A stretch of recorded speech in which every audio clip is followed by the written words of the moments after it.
Amis du jour, chalutations.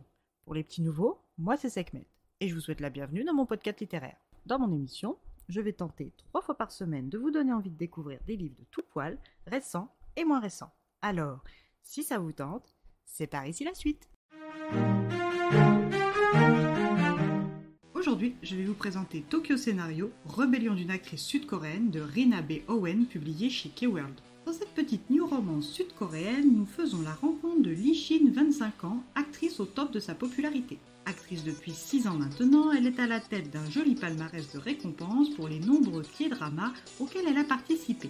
À ce jour, seuls 2 prix nationaux, décernés lors de la cérémonie des Korean Drama Awards, lui manquent encore, celui de la meilleure actrice de l'année et celui du meilleur rôle principal de l'année. Mais Lee Shin ne désespère pas de les recevoir un jour prochain. Aux yeux du public, elle est timide et adorable, toujours mignonne à souhait, mais la vérité est tout autre. Lee Shin est issue d'une famille modeste dysfonctionnelle dont les parents sont des puits sans fond et dont le défunt frère enchaînait les bagarres et les petits larcins. Elle est sujette aux crises d'angoisse et possède un tempérament de feu bien loin de son image publique façonnée par son manager et substitut paternel, Yoon Jin-kyung. Ce veuf d'une 40aine d'années fait tout son possible pour que Lee Shin soit partout et signe les meilleurs contrats possibles. Il prend son rôle très à cœur et fait bien son travail même s'il doit subir les accès de colère de sa cliente et protégée pour ça. Lorsque nous rencontrons notre actrice, elle est dans sa villa gigantesque de 3 étages, agrémentée de 5 chambres, 6 salles de bain, une immense cuisine équipée, une pièce à vivre tout aussi démesurée pour une femme vivant seule, une piscine avec jardin arboré, le tout décoré avec soin mais qui reste désespérément impersonnel. Cette villa en plein Séoul est plus un investissement immobilier qu'un foyer pour Lee Shin. Elle vient tout juste de terminer le tournage de son nouveau K-drama intitulé Les yeux du destin et elle doit faire de la promo.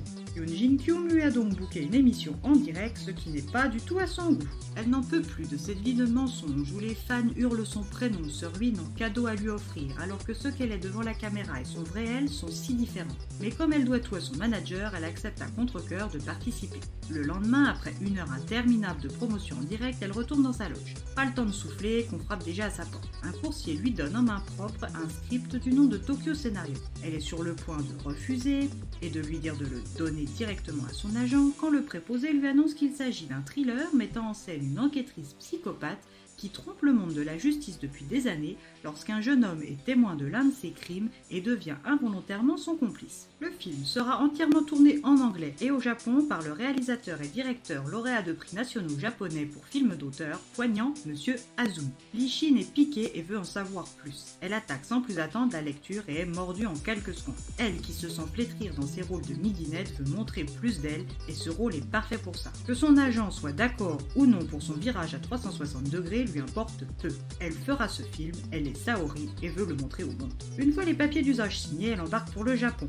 Elle décompresse à l'idée de cette expérience et déchante dès son arrivée à l'aéroport où une de ses fanbases l'attend. Elle arrive à son hôtel réservé par la production de Tokyo, épuisée mais ravie. Après une nuit de sommeil, elle entame sa première journée par la découverte du lieu principal de tournage et la rencontre des équipes. Elle rencontre la make-up artiste Kana et son ami scénariste Sona, ainsi que son binôme à l'écran Toma Okada. Ce jeune acteur japonais de 24 ans est grand, séduisant, charmant, mystérieux mais aussi très désagréable et fermé. Lee Shin a souvent eu affaire à des partenaires odieux et ce n'est pas un obstacle insurmontable pour elle, juste un caillou dans sa chaussure. Loin d'être refroidie par cette rencontre mitigée avec son partenaire, elle est prête à tout donner pour son premier rôle de femme adulte et mature. Et ce n'est certainement pas un acteur caractériel qui va lui gâcher ses chances de se dévoiler en tant qu'actrice et d'évoluer dans sa vie et sa carrière. Sous ses traits fins et son air détaché, que cache réellement Toma Okada? Lee Shin sera-t-elle à la hauteur de ce nouveau défi qu'elle s'est lancé? A-t-elle pris la bonne décision? Seules les 9 semaines prévues pour le tournage nous le diront.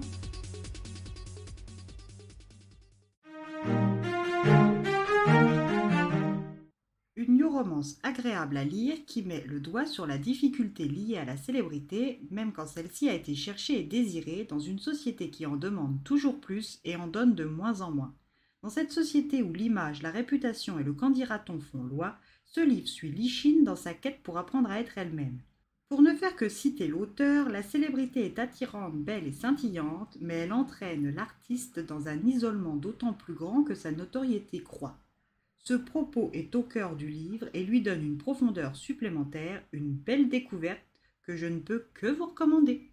Et bien voilà, j'en ai fini pour aujourd'hui. J'espère que cet épisode vous aura plu et vous aura donné des nouvelles idées de lecture. Si vous souhaitez découvrir d'autres petits bonbons littéraires tout droit sortis de ma bibliothèque, je vous retrouve le mardi 23 mai prochain pour un nouvel épisode. Et si d'ici là je vous manque de trop, vous connaissez le chemin sur Instagram, @leslecturesdeSekhmet. Sur ce, chalut les amis et à la prochaine!